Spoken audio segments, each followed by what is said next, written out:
Hello everyone, and this is BioPhoenix here, and you're watching this on Xanadu Castle. And today we're going to be talking about mangas that I wish got translated. On my main channel, I've done a series of videos called Video Games I Wish Got Fan Translated, and I've done like a ton of them. So for this book channel, we're going to be talking about mangas that I wish got fan translated, and pretty much the same rule applies here. I'm going to be talking about a lot of mangas on here that are very obscure, that do sound very interesting to me, and that I would like to read them one day.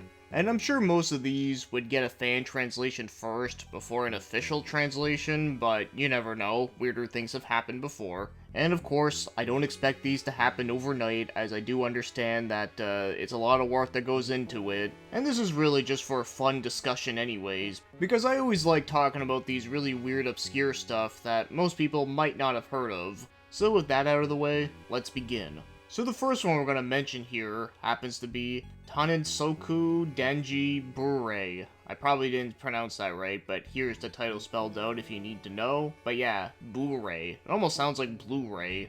So the one interesting thing about this short-lived manga was that it was created by Kazuki Takahashi. Yeah, that's right, the same creator as Yu-Gi-Oh! In fact, this is the very first serialized work that he did before getting popular with Yu-Gi-Oh! Because before this, he only just did some like one-shot stuff.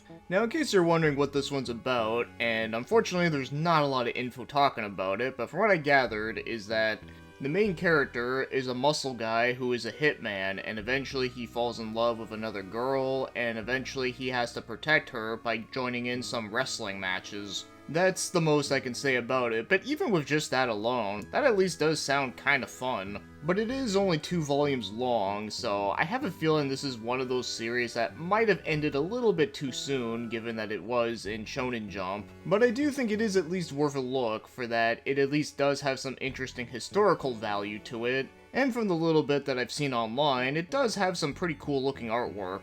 So these 2 reasons alone at least make it worth preserving. And the next one we have happens to be Maps.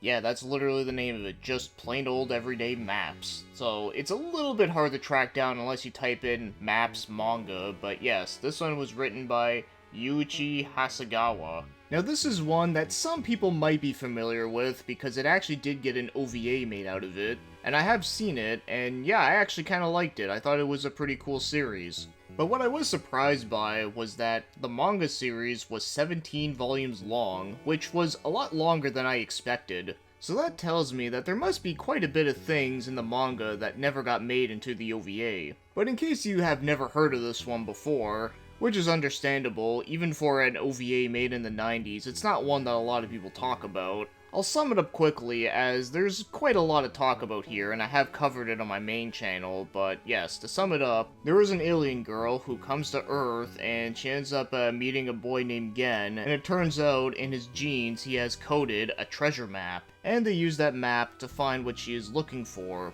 But the thing that I thought was really cool about this series was that she happens to have a spaceship that kinda looks like a hood ornament, and whenever the ship gets damaged, she also gets hurt too, where she starts bleeding out and such. It's pretty crazy stuff. So yeah, if you did watch the OVA before, and you at least thought it was interesting, I think the manga is at least worth looking into if it was readable in English. Alright, so the next one we're talking about here happens to have a very generic name, and that is Mortal Commando Guy. So the thing that got my attention with this one, despite the name being so stupid, is that it was created by Shinichi Sakamoto, who is a fantastic artist who I just really love a whole lot. And because this is one of his earlier works, it does look a lot different than the stuff that he's mostly known for, being his dark gothic stuff like Innocence and his Dracula-inspired one. But despite it being very different looking, I still think it looks really cool. And like I said about the first one I mentioned, it's another one that would be interesting to look into for historical purposes. And as for what this one's about, this one also like barely has any online presence at all, but what I found out was that it's about this guy who's a journalist who has to go to South America. Some shit happens where someone gets kidnapped and he has to take revenge. Sounds good enough for me, and besides, knowing how Sakamoto is like insanely good at drawing like some blood and violence and gore, yeah, I kinda hope this one has a lot of that too. I think it would be awesome. But before we move on to the next one, I also do want to briefly mention something else that he also worked on around the same time called Bloody Soldier, and judging by the cover art, yeah, it looks fucking badass. But unfortunately, there is barely any information on this one, but it looks like it might be a short story collection, but I'm not 100% sure. So yeah, those are two Sakamoto works that are very early that I think look really cool and interesting. Alright, the next one we got here happens to be Ryoko's Case File. So the thing that got my attention with this one was the artist. It was done by Kakunuchi Narumi. One of her most well-known works happens to be Vampire Princess Miyu, which is a series I do really like, but also, I really love the art style in that show. In fact, I even bought one of her art books, that's how much I loved it. So yeah, this one, instead of dealing with vampires, it instead has to do with a lot of crime and mystery, and there is some supernatural stuff thrown in there too. So I don't know, maybe there might be some vampires, but either way though, the artwork in this series does look really good. And it's 11 volumes long, so it actually does have like a decent amount of content within it. But I should also mention that a couple years ago, there was someone that was working on a fan translation of it, but they didn't get very far through it, unfortunately. But apparently there was a Russian translation that did get it much farther. So hopefully one of these days, someone out there might be able to pick it back up again, but we'll see. But either way, it was still a very cool thing to discover, as I had no idea this even existed. And the next one we have happens to be At Lady, or AT Lady. So this is a very obscure one that was also in Shonen Jump at one point, and it was created by Okano Takashi. And his most well-known work happens to be Jigoku Sensei Noob. It's that series with the guy with the giant demon arm. Unfortunately, I never experienced that series, but it's been on my list for a while, as it always did look really cool, and I've also heard a lot of great things about it. But as for At Lady, this was actually the first work that he ever done, and it's also the one that he did before doing Noob. And it also just happens to have a really nice looking art style. And apparently it's a female cop series where it has some comedy bits in there as well, so what it makes me think of is that it reminds me a lot of You're Under Arrest, which I don't know if that's what it's like, but if it is somewhat similar to that, well, I'm all down for that. Alright, now as for the next one we're going to be talking about here, apparently this one did get announced recently that someone is working on it, but I figured I might as well talk about it, as I do feel like it's one of those properties that just not a lot of people are talking about, and that happens to be Wild Boy Izumu. So this is a Wild West themed manga, which I think is really cool, because I feel like we don't really get a lot of them anymore. And this is a series that started all the way back in 1971, and it was actually a very early success for Shonen Jump. And another thing that kind of surprised me was that this series actually did spawn an anime that also came out in the 70s, and it was 52 episodes long. It's always cool to discover another anime made in the 70s. So yeah, that's all I'm going to say about that one, but for those that are translating this one, I wish you the best of luck. So the next one we're going to be talking about happens to have a super long ass name, so I'm not going to call it by the full name, I'll just call it Musket Girls. Yeah, you can probably read the full title at the bottom, and yeah, it's pretty long. So this is a newer one that is still ongoing, and there is people out there that are translating the volume slowly. But I still wanted to talk about it as, you know, as again, I do feel like it's just one of those series that not a lot of people are talking about. So what this one is about is that the main character gets reincarnated into another timeline where it is the 1700s, and he happens to take command of an all-female unit. And as you would expect, he has to try to get them to not die within the war. Yeah, so I will be honest and say, normally when it comes to these Ikusai series with the super ridiculously long names, I tend to not be interested in most of that stuff. But the thing that makes me interested in this one is that, well, firstly, I really like the set piece. I also really love the art style and the way how everyone looks. Everyone looks all like fancy and royal. I don't know, I just really love that style. It looks really awesome.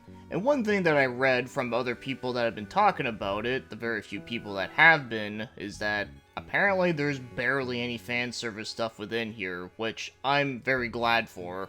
Not that there's anything wrong with a little bit here and there, but I do feel like that a lot of these Ikusai shows with the long titles, a lot of them are just filled with that shit, with nothing else. So I am willing to give this one a try for that it has many things that do catch my interest. And next we're going to be talking about Hideyuki Kikuchi, the guy that created Vampire Hunter D, which is one of my all-time favorites. He has done quite a bit of other interesting things, and thankfully a lot of them have been fan-translated and preserved. But there is a couple of them that haven't, but if there's one I'm going to choose to talk about for that at least has a somewhat of a decent description going for it, that happens to be Masetsu no Taimashin. I probably didn't say it right. So just like a lot of his other stuff, it is indeed another horror story, but this time it's all about a doctor. And he happens to do a lot of exorcism involving needles and stuff, so if you're afraid of needles, yeah, you probably won't like this one. But one thing I did find to be pretty cool that was mentioned within the description was that apparently the doctor guy ends up going to Dunwich, Massachusetts. So pretty neat to see a H.P. Lovecraft reference in here. And before moving on, apparently there was a Volume 1 released in English back in the day, but unfortunately they never continued it. So that's all I gotta say about that one. But if we're gonna be sticking to the same author though, another one he did do that does look interesting, but unfortunately there's barely any information online about it, is called Blue Rescue. So that one does seem very intriguing. And next one we have here happens to have both a novel and a manga version of it, but honestly I'd be cool with either one getting fan translated, and that happens to be Taito Monogatari. And this one was written by Hiroshi Aramata. And this is one that I'm honestly kind of surprised we never got an official translation for, at least for the novel version, because in Japan, it sold really damn well, and many even consider it to be a classic within the modern era, so there's a lot of hype surrounding this one in Japan. And unfortunately, we never got any of it, which like I said, it's kind of surprising considering that there's a lot of great stuff that came from Japan that has been translated over here just fine, such as Battle Royale and a lot of the stuff from Haruki Murakami. But I should also mention too that most people that are familiar with the story that don't live in Japan, they have probably seen the anime OVA in the 90s called Do Megaopolis. So there does indeed exist a version of the story that did come out officially in English. And I will admit, as much fun as I had watching that anime, I did find it to be a bit flawed in certain aspects, and I do find it to be overall a pretty hard one to recommend to most people. But in case you've never heard of this story whatsoever though, I do think it is at least worth looking up, for that it does have a lot of really cool things going on, for that it's a dark fantasy, has some horror, historical fiction, it has a lot of stuff. Alright, and finally, as for the final one I'm gonna mention here, and this one, yeah, I will admit, I am a little bit cheating here for that. It's not a manga, it is a light novel, but I figured I'd include it because, well, you know, light novels do include a lot of great illustrations within them, and it's one that I would love to read one day, and that happens to be Ariel from Yuichi Sasimoto, and the artwork was done by Masahisa Suzuki.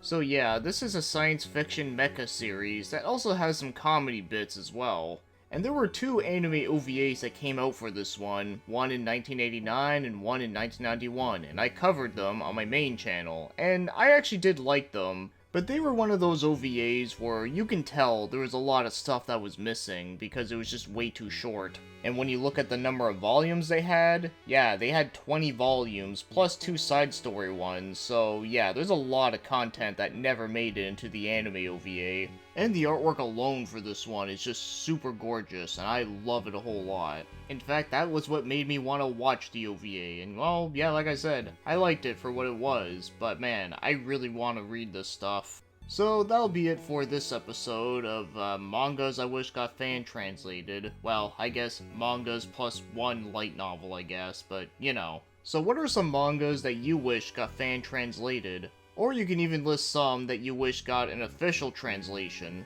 And speaking of official translations, before I end this one, I do want to mention some honorable mentions of ones that do have fan translations, but if they ever did an official translation in a physical release, I would buy them day one, and those three being Azumi, Green Blood, and Apocalypse Zero. Yeah, if those three had a physical release in English, like I said, I would buy them all day one. So with that being said, thanks for watching and commenting, and have yourselves a great day.